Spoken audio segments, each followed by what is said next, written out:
Imagine que el país despierta con una noticia que durante años fue imposible pronunciar sin que se sintiera como mentira o rumor barato. Que el hombre más buscado, el fantasma más blindado, el nombre que se repetía con miedo en pasillos, radios y susurros, ya no está. Hoy, 22 de febrero de 2026, medios internacionales y agencias reportan que Nemesio Rubén Oseguera Cervantes, el Mencho, líder del cártel Jalisco Nueva Generación, murió tras un operativo militar en Tapalpa, Jalisco, luego de resultar herido en el enfrentamiento y fallecer durante el traslado médico, según la versión reportada por Reuters y AP.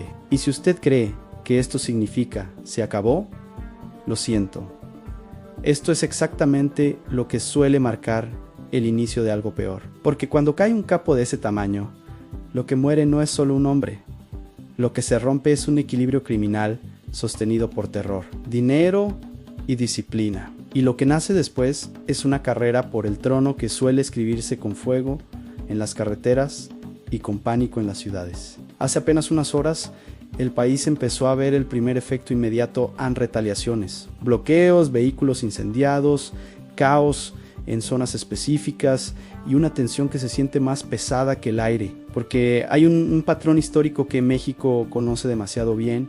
Al narco responde rápido y responde fuerte cuando quiere demostrar que, aunque el jefe cayó, el sistema sigue vivo. Reuters reportó que la muerte provocó violencia en más de media docena de estados con bloqueos y ataques, incluyendo afectaciones en zonas turísticas como Puerto Vallarta y suspensión de vuelos por parte de aerolíneas ante la situación, mientras AP habló de una respuesta todavía más amplia, con violencia extendida a múltiples zonas y un saldo de víctimas que, en sus reportes iniciales, fue Mayo Ere, lo que deja claro un punto brutal aun cuando los detalles finos pueden variar en las primeras horas.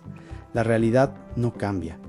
El país entró en modo de alerta, pero para entender por qué esta noticia retumba como terremoto, hay que entender qué representaba el Mencho, porque él no era un narco famoso más, no era solo un rostro en un cartel de búsqueda, era el símbolo de un modelo IUNJ como maquinaria de expansión agresiva, como organización que no pedía permiso, que no se quedaba quieta, que podía mutar rápido y que convirtió la violencia en idioma de administración territorial. Reuters lo retrató como un ex policía convertido en jefe criminal, responsable de una escalada violenta que marcó una era, y como el arquitecto que transformó al CJNG en uno de los grupos más poderosos y diversificados de México, con operaciones que abarcan desde tráfico de drogas hasta extorsión y delitos financieros. Y cuando un tipo así cae, no se descabeza un grupo, se agita un mercado completo. La mayoría de la gente imagina al narco como una pirámide donde si quitas la punta, todo se desploma. Pero esa visión es un consuelo falso, porque los cárteles modernos se parecen más a corporaciones clandestinas, con franquicias, células, mandos regionales, operadores financieros, enlaces logísticos y brazos armados que funcionan incluso cuando arriba se rompe algo. Por eso, lo que viene después es lo que define si esto fue una victoria real o un detonador de guerra. Quién toma el control, quién se rebela, quién negocia, quién traiciona, quién aprovecha y quién se desespera.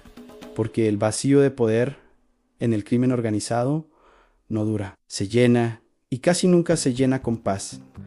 Los reportes señalan que el operativo ocurrió en Tapalpa, Jalisco, y que hubo apoyo de inteligencia estadounidense en la localización del objetivo, algo que Reuters destacó como parte de una cooperación reforzada. Y ese dato es importante por dos razones. La primera, porque muestra que cuando el Estado quiere, puede coordinar capacidades para alcanzar incluso a figuras consideradas inalcanzables. Y la segunda, porque esa cooperación también cambia el tablero político, ya que obliga a México a caminar una línea muy delicada entre eficacia y soberanía, entre colaboración y narrativa interna, entre victoria operativa y costos sociales, porque la muerte de El Mencho no ocurre en un vacío.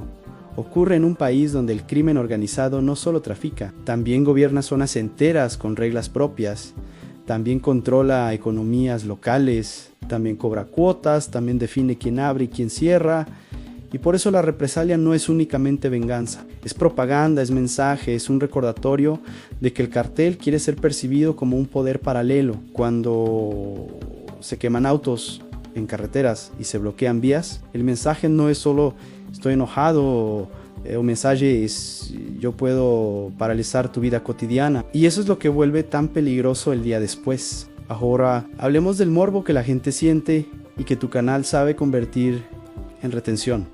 ¿Cómo cae un hombre que parecía inmortal? Porque durante años el Mencho fue el capo del que no había fotos claras recientes, el del que se hablaba como un fantasma, el del que siempre se decía algo pero nunca se confirmaba del todo, el del que la leyenda crecía precisamente por su ausencia pública. Y hoy, cuando medios internacionales reportan que fue abatido, lo que se derrumba no es solo una estructura criminal, también se derrumba un mito. Reuters y AP lo trataron como un golpe histórico contra el CJNG, y cuando cae un mito, el mercado criminal entra en pánico interno, porque los mitos sirven para disciplinar y para evitar traiciones.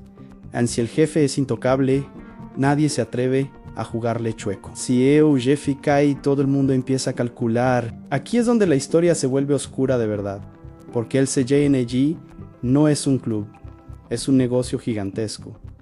Y cuando el líder desaparece, se abre una pelea por activos invisibles en rutas, bodegas, laboratorios, enlaces, cuentas, protección, contactos, plazas. El narco no pelea solo por mandar, pelea por un flujo de dinero que no se puede detener. Y ese flujo está conectado a drogas sintéticas que mueven fortunas, con el fentanilo como palabra maldita, que ya no es solo un tema de Estados Unidos, sino un motor central de reconfiguración criminal. Reuters ha subrayado el vínculo entre estas redes y el impacto transnacional del CJNG, y eso explica por qué el golpe reverbera fuera de México. El primer escenario que se abre es el más clásico y el más sangriento en guerra interna por sucesión. Cuando hay un trono vacante, se activan tres tipos de actores. El heredero designado, si existe, los lugartenientes fuertes que creen merecerlo, y las células regionales que deciden independizarse para no obedecer a nadie. Si la sucesión no está cerrada, el cartel se fractura, y cuando se fractura, la violencia se multiplica por competencia. Esto no es teoría, es patrón. El descabezamiento puede producir fragmentación y oleadas violentas, algo que analistas y reportes suelen advertir cuando cae una figura central. El segundo escenario es igual de peligroso, pero de otra forma, sucesión rápida y disciplinada. Un mando fuerte toma el control en horas o días, cierra filas, castiga traiciones, impone orden y responde con una demostración de fuerza que busca tres cosas impegifractorus: intimidar rivales y enviar mensaje al Estado. En este escenario, el CJNG podría intentar mostrar que la máquina sigue viva, que el golpe no lo desmanteló, que el territorio sigue bajo control. Eso puede implicar una ola de violencia selectiva y de alto impacto en regiones clave. Y por eso las primeras horas son tan delicadas. El tercer escenario es el que a veces la gente olvida en el asalto externo de los rivales. Cuando el CJNG se tambalea, otros grupos ven oportunidad. Y aunque el rival histórico y más mediático suele ser el cártel de Sinaloa, la realidad mexicana es más compleja. Hay células locales, alianzas cambiantes y bandas regionales que pueden intentar tomar plazas. El problema de ese escenario es que convierte el mapa en un mosaico de guerras pequeñas, y esas guerras pequeñas suelen castigar a la gente común con extorsión, cobro de piso y violencia impredecible. Mientras tanto, Estados Unidos observa con una mezcla de celebración y temor, porque la caída de un líder como el Mencho es un símbolo, sí, pero también es un riesgo.